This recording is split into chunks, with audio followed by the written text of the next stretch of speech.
Hi, today we're going to take a look at two 90mm f2.8 lenses from Sony and Sigma. So let's see how they compare. Today we're testing two very different lenses with the same focal length and aperture. The Sony 90mm f2.8 stabilized macro lens and the new Sigma 90mm f2.8 lens. We had our own copy of the Sony 90mm macro lens for several years now, and it is a fantastic lens. Although it is a G-series lens, it has a different design than most other G lenses, and it can serve as both a full 1:1 telephoto macro lens and as a great portrait lens. The new Sigma 90mm DG-DN f2.8 lens is part of the company's compact, high-performance and beautifully made I-series of lenses, which we looked at in the Sigma 65mm f2.8 DG-DN versus the Voigtlinger 65mm f2, and even before that in 2019 with our review of the Sigma 45mm f2.8 DG-DN lens. We shall start as always with the optical design, and the Sony has a relatively complex design including 15 elements in 11 groups, including 2 ED and 1 Super ED elements, as well as a single spherical element. It also includes a special nano AR coating for reduced reflections and flare. The Sigma has a less complex optical design with 11 elements in 10 groups, including no less than 5 SLD elements and a single spherical element. It also has a more conventional multi-layer coating. The Sony lens is made from metal and feels very robust. We had the metal thread in the front of the lens come off, but this was fixed without a charge some time ago, even though the lens was no longer under warranty. Like all the rest of Sigma's eye lenses, the 90mm is fully metal and feels really robust and great in the hand. The Sony is a fairly long lens at just over 14 cm or over 19 cm with the hood. The Sigma is a surprisingly compact lens at about half the length of the Sony or just over 7 cm long, with the hood adding another 4 cm or so. When it comes to weight, the Sony tips the scale at just over 670 grams with the hood, while the Sigma weighs in at just over half at around 350 grams. The Sony has a single wide focus ring with a texture on it which is different than any other Sony lens that we have used. The ring has a push-pull focus mechanism. We're not big fans and prefer the more traditional AF/MF switch. What we do like about the ring, aside from its interesting texture, which is easy to grip, is the fact that unlike almost any other Sony E-mount lens, it has a physical hard stops which are great for video work. The ring itself also has good resistance to it and includes distance marking and macro magnification marks as well. The Sigma lens has two rings, one closer to the camera for the aperture, which goes from f2.8 to f22 in clicks, and an auto mode if you prefer to change the aperture from the camera, which we often do. The thicker focus ring in the front of the lens has a fly-by-wire mechanism and has a really nice resistance which feels smoother than the Sony lens. The Sony lens has several buttons and switches, including a focus limiter with 3 modes, an image stabilization on-off, as well as a programmable focus hold button. The Sigma only has a single AF/MF switch on the side of the lens. Both lenses have weather sealing, which is always nice to see. The Sony 90mm comes in full-frame Sony E mount, while the Sigma comes in both E and L mounts. The Sony has a conventional, fairly deep and narrow plastic hood. The Sigma has a beautifully made I-series grooved metal hood. Both lenses have 9 rounded aperture blades. We will look at how this affects the bokeh later on in this review. The Sony has a 62mm front filter thread, while the Sigma has a smaller 55mm filter thread. I can see the subscribe button really clearly with this lens. So let's move over to performance, and we'll start with focusing. In manual autofocus mode, the Sony has a focus throw of about 180 degrees with hard stops as we have mentioned, while the Sigma has a really surprising long focus throw of about 270 degrees, but with a typical fly-by-wire mechanism. Both lenses seems to produce fast and accurate autofocus in stills and in video mode. This is certainly one of the better Sigma focusing lenses we tried, similar to the excellent Sigma 85mm f1.4 DGDN lens which we tested here before and used ourselves, which also has great focusing.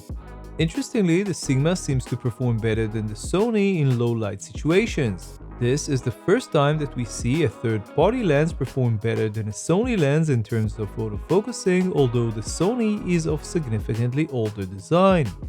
The Sony lens has a built-in image stabilization, possibly since when it was announced, Sony cameras did not come with in-body image stabilization.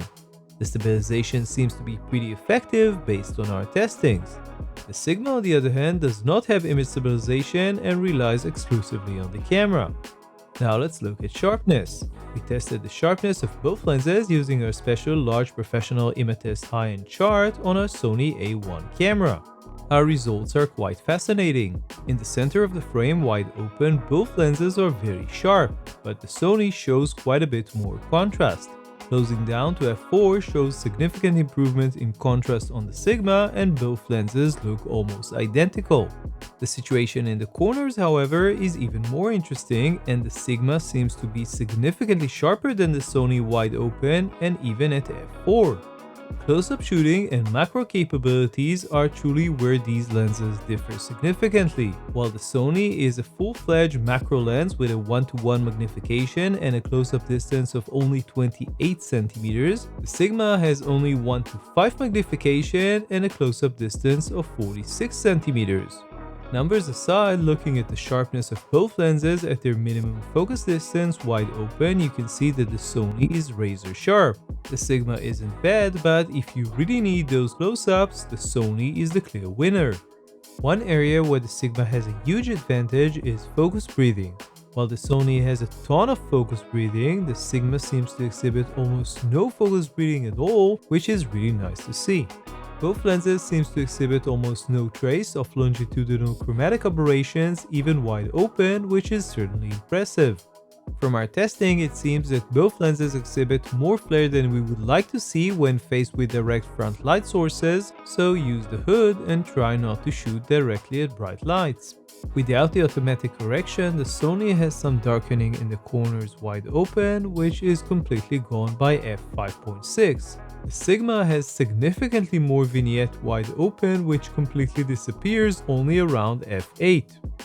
Even with the automatic correction turned off, the Sony is still perfectly free from geometric distortion, while the Sigma has a very clear pincushion distortion. Both lenses exhibit nice, smooth, out-of-focus backgrounds wide open. Looking closely at the bokeh balls, it's clear that the Sigma produces rounder balls wide open, although the Sony seems to have a little more reach, producing larger balls. The Sony isn't really a new lens, so we mostly focused on the Sigma for some sample images. We shot with both our Sony a7R Mark IV and our Sony a1. What you see on the screen are unedited images unless mentioned otherwise, which are part of 2 commercial sessions that we have shot with the lens over the past few weeks. So let's conclude. It is always a joy to test quality products, and our test today is certainly one of those cases. Both of the lenses that we have tested are truly fantastic in more ways than one. Let's start with the Sony. We love macro lenses, and this one is one of our all-time favorites, and for a good reason. It is exceptionally sharp wide open, especially in the center. It has fantastic autofocus, image stabilization, great build quality, no visible chromatic aberrations, and of course outstanding macro capabilities with very high image quality close up. Despite all its truly excellent qualities, the Sony does have a few drawbacks that you need to be aware of. Some might be attributed to its age and some to its nature as a macro lens. Wide open, it is not as sharp in the corners, and you will have to close down a little to get maximum sharpness. It has a lot of breathing, quite a bit of flare, and its bokeh balls could be a little rounder wide open. Moving over to the Sigma, this lens is a thing of beauty. It's small but well made, and it is just so much fun to use. It has excellent fast autofocus on par with the best lenses that we have worked with from any manufacturer, including some native Sony glass. It is sharp across the frame, has zero breathing, no chromatic aberration, and smooth bokeh with nice round bokeh balls in the center wide open. The Sigma also has a few drawbacks. It is also quite susceptible to flare, has very pronounced vignetting and very visible pincushion distortion, although these last two can be easily avoided or corrected. Two things which are missing from this lens are image stabilization, which would probably make the lens bigger, heavier and more expensive, and better close-up capabilities, which would have required a completely different optical formula. All in all though, both lenses will be a great purchase. The Sigma is the more compact, travel-friendly one with great image quality and lower price tag. The Sony has superb full macro capabilities but add more bulk and quite a bit more to the price tag. Talking about pricing, the Sony's price hasn't changed much since it was announced at around $1,000. The Sigma sells for just under $640. So that was our look at the Sigma and Sony 90mm f2.8 lenses. You can check out the full review on lensvid.com, where you can also find all of our test results. Don't forget to subscribe to our YouTube channel. See you next time.